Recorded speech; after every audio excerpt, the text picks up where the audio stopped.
Lost in the desert, a young man finds a treasure inside a dead animal's skull. The sun was burning everything beneath it in the Nevada desert.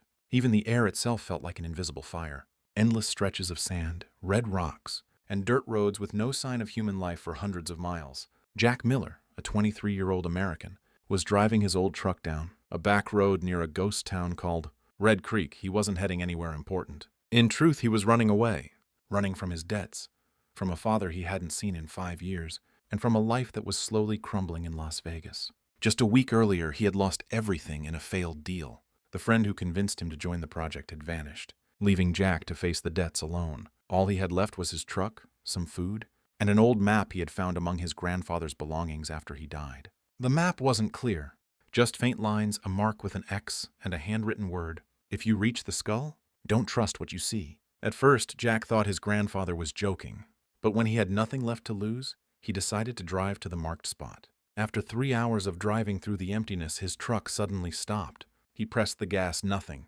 He tried again. The engine made a weak sound, then died. "No, don't do this now," he said, hitting the steering wheel. He got out and opened the hood. He didn't know much about cars, but he knew one thing. The fuel was gone. He looked around, no road, no people, no phone signal, just an endless desert. He swallowed his saliva, grabbed his only water bottle and the map, and started walking. At first, he thought he would reach somewhere within an hour or two, but the sun moved slowly and time passed faster than he thought. After 4 hours, the water was gone. He began to feel dizzy. Everything in front of him started to shake. Then, in a moment, he spotted something far away on top of a small hill. Something white. He thought it was a rock at first, but as he got closer, he froze. It was a skull. A huge animal skull, maybe a cow or a horse half buried in the sand. It was empty inside, but something strange was glinting inside one of its eye sockets. He immediately remembered what was written on the map. If you reach the skull. He knelt in front of it and reached his hand into the cavity. There was a small metal object. He pulled it out slowly. It wasn't gold and it wasn't a jewel. It was a key, an old rusty key attached to a small silver chain. On the chain, a piece of paper was carefully rolled up. He opened it with a trembling hand bewritten on it. "You are very close now, but the treasure is not underground. Look behind you." Jack turned quickly. There was nothing there, just rocks and some dry trees. Then he noticed it. A very old small hut, hidden among the rocks, as if it hadn't been there a moment ago. His eyes narrowed. How did I not see that he approached cautiously? The hut looked abandoned for decades. The door was broken, the windows shattered, but strangely there were fresh footprints in the sand in front of it. One person's footprints. He entered. The smell was a mixture of dust and old wood. Inside there was a table, a broken chair, and a large iron cabinet in the corner. On the cabinet, a keyhole. Jack looked at the key in his hand. No way. He approached, inserted the key, and turned it. A heavy metallic click sounded. He opened the door slowly. Then his heart nearly stopped. Inside the cabinet were stacks of dollars. Bundles upon bundles, small bags full of money. And at the bottom, a wooden box containing gold bars and an old, diamond-studded watch. He couldn't breathe. Oh my God.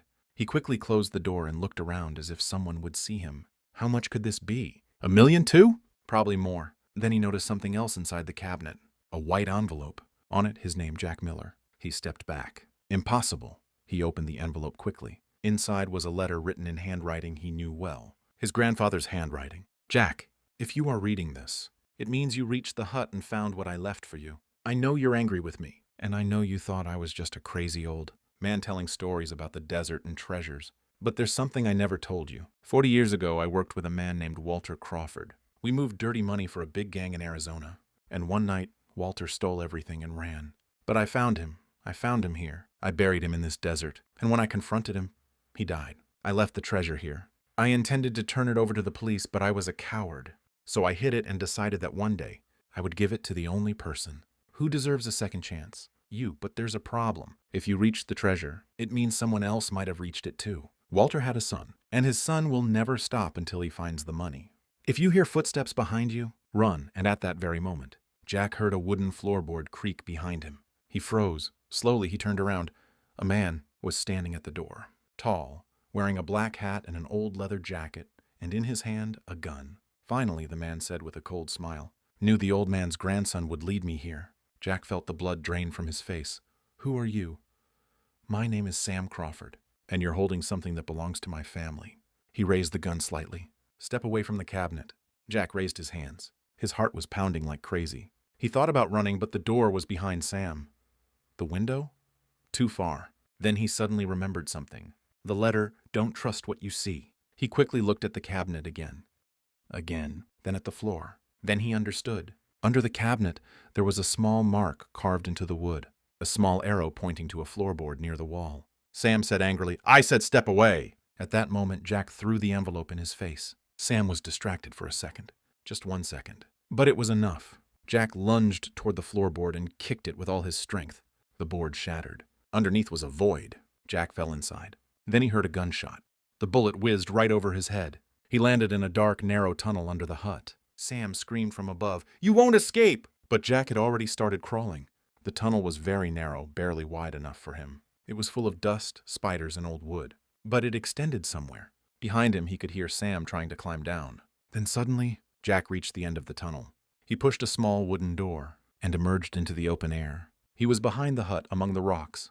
But what stopped him in his tracks wasn't the escape. It was what he saw in front of him. There was an old truck, half buried in the sand, and inside it, a skeleton, and in the skeleton's hand, a watch. The same watch from inside the cabinet. Jack felt a shiver. He got closer. There was a name carved on the truck's door. Walter Crawford. He stepped back, gasping. If Walter was here, then who was inside the cabinet? And who was the man chasing him? Then he heard a voice behind him. "Because I'm not the real Sam." He turned quickly. The man was standing on the rocks, still holding the gun, but his smile was gone.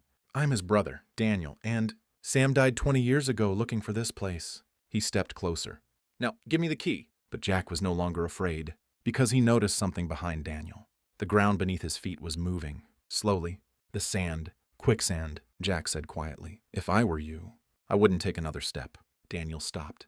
Then he looked down, but it was too late. The sand suddenly collapsed beneath him. He screamed. He tried to grab the rocks, but the gun fell first, and then he disappeared into the sand until nothing was left of him. Silence returned, the long silence of the desert. Jack stood alone, breathing with difficulty. Then he looked at the hut, at the cabinet, at the treasure. He could take everything and disappear, start a new life. No one would know.